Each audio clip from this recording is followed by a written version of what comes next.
नमस्ते साथीहरू।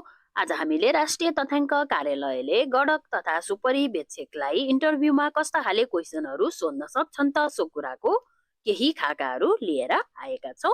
सर्वप्रथम त तपाईहरूले आफ्नो परिचय दिनुहोस् भनेर प्रश्न गर्न सक्नुहुन्छ।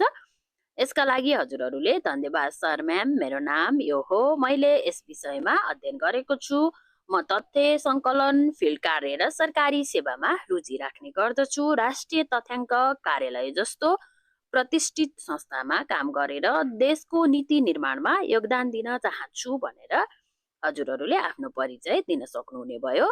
राष्ट्रिय तथ्याङ्क कार्यालय के हो भनेर हजुरहरूलाई सोध्न सक्नुहुनेछ। राष्ट्रिय तथ्याङ्क कार्यालय नेपाल सरकारको केन्द्रीय तथ्याङ्क निकाय हो।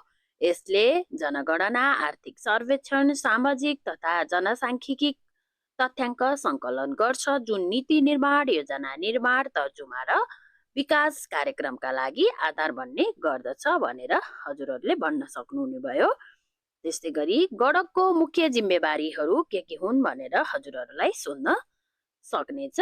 घरधुरी तहमा तथ्य सङ्कलन गर्ने, तोकिएको प्रश्नावली सही तरिकाले डिजिटल वा फारम प्रणालीमा भर्ने, तोकिएको समयभित्र कार्य सम्पादन गर्ने, गोपनीयता कायम राख्ने र समयमै डेटा कार्यालयमा बुझाउने गडकका मुख्य जिम्मेवारीहरू रहेका छन् भने सुपरिवेक्षणको भूमिका चाहिँ गडकलाई निर्देशक र मार्गदर्शन दिने, फिल्डको समस्या समाधान गर्ने, तथ्याङ्कको गुणस्तर जाँच्ने, आवश्यक परेको खण्डमा गडकको प्रगति प्रतिवेदन तयार गरी बुझाउने, सम्पूर्ण तथ्याङ्क फारमहरू सुरक्षित रूपमा कार्यालयमा बुझाउने एउटा सुपरिवेक्षकको महत्त्वपूर्ण जिम्मेवारी रहेको हुन्छ। अर्को छ तथ्याङ्क सङ्कलन गर्दा गोपनीयता किन महत्त्वपूर्ण हुन्छ। उत्तरदाताको व्यक्तिगत विवरण सुरक्षित राख्नु राज्यको दायित्व हो। गोपनीयता नहुँदा गलत जानकारी आउँछ जसले नीति निर्माणमा असर गर्दछ भनेर भन्नुहोला। कठिन भौगोलिक क्षेत्रमा काम गर्न सक्नुहुन्छ भनेर सोध्न सक्नुहुने भयो। हो, म शारीरिक तथा मानसिक रूपमा तयार छु, सरकारी जिम्मेवारी भएकाले जुनसुकै स्थानमा गएर काम गर्न तयार छु भनेर भन्नु पर्यो। ट्याब्लेट वा मोबाइलबाट डेटा सङ्कलन गर्न सक्नुहुन्छ भनेर प्रश्न गर्न सक्नुहुने भयो। हजुर, म डिजिटल उपकरण प्रयोगमा अभ्यस्त छु, आवश्यक तालिम लिएर सफ्टवेयर प्रयोग गरी सही रूपमा डेटा प्रविष्ट गर्न सक्छु भनेर हजुरहरूले भन्न सक्नुभयो। त्यस्तै गरी यदि उत्तरदाता सहयोग गर्न मानेनन् भने के गर्नुहुन्छ भनेर सोध्न सक्नुहुन्छ हजुरहरूलाई। म प्रत्यक्ष रूपमा विरोध नगरी नम्रतापूर्वक थप प्रश्न गरेर वास्तविक जानकारी बुझ्ने प्रयास गर्छु। उत्तरदातालाई डर नलाग्ने वातावरण बनाएर तथ्यको महत्त्व सम्झाउँछु। गलत जानकारी रिपोर्ट गर्नु सरकारी सेवा धर्म विपरीत हुने भएकाले यस्तो अवस्थामा विशेष सतर्कता अपनाउँछु। म सर्वेक्षणको उद्देश्य, सरकारी महत्त्व र गोपनीयताबारे शिष्ट तरिकाले बुझाउँछु। अझै अस्वीकार भए नियमानुसार टिपोट गर्छु भनेर भन्न सक्नुहुने भयो। फिल्डमा समयमै काम पुरा गर्न नसक्ने अवस्था आयो भने के गर्नुहुन्छ भन्ने अर्को प्रश्न रहेको छ। म आफ्नो कामको प्राथमिकता निर्धारण गर्छु, समय व्यवस्थापनमा ध्यान दिन्छु र समस्या गम्भीर भए सुपरिवेक्षकलाई जानकारी गराउँछु। लापरवाही नगरी समाधान खोज्नु मेरो कार्यशैली हो भनेर भन्छु। त्यस्तै गरी राष्ट्रिय जनगणना किन आवश्यक छ। जनगणनाबाट जनसङ्ख्या, शिक्षा, रोजगारी, बसोबास जस्ता तथ्य थाहा हुन्छ जसले विकास योजना र बजेट वितरणमा आधार प्रदान गर्छ भनेर भन्न सक्नुहुने भयो। हजुरहरूले जुनसुकै अन्तर्वार्तामा जाँदा पनि प्रश्न सोधिसके पछाडि उत्तर भन्दाखेरि चाहिँ एकदम शिष्ट भाषा प्रयोग गरेर सरल भाषामा उत्तर दिने कोसिस गर्नुपर्ने हुन्छ। माफ गर्नुहोला साथीहरू, यो प्रश्न चाहिँ दोहोरिएछ।